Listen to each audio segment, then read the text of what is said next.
这个很难保证，就是能26号会上。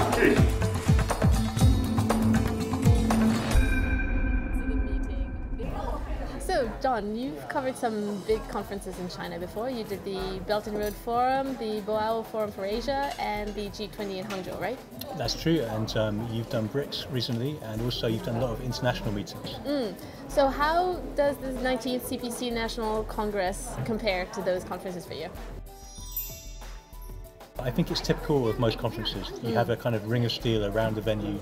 Once you get inside, you can move around fairly freely, so long as you have the right badge or the right pass.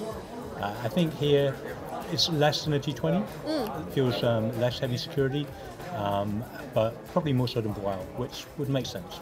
I have to say, actually, compared to the BRICS summit, I was quite surprised. I almost thought that the security checks were a little bit less strict, even though at the opening ceremony we were actually there and Xi Jinping was giving his speech, whereas at BRICS we never came anywhere near any of the leaders. There's been a really good resource, which has been this WeChat notification service, right?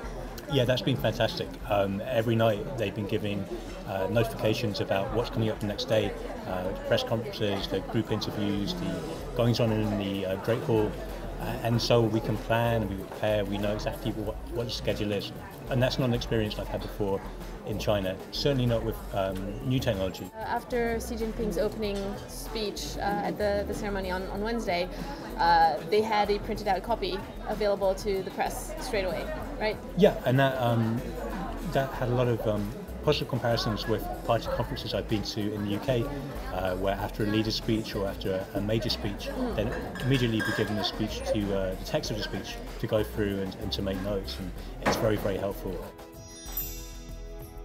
There's this new innovation of the delegate corridor. Yeah. Delegate corridor, whereby delegates from different regions come and speak to the press. I think different ones every day. Yeah, I mean, it's not quite the setup that you would see in the West, where you can grab somebody and just talk to them very informally. In this case, the setup was more people were brought in to talk to the press. But still, if you need a soundbite, if you need a quote, it makes a big difference, right? Yeah, it does the job, and I think there's an element of what you were talking about, just grabbing people, that goes on as well.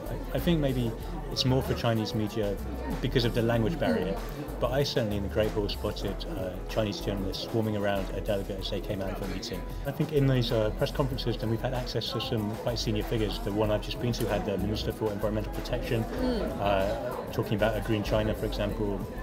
We've had other fairly senior people here, and they've been open to questions from all comers, from domestic and foreign.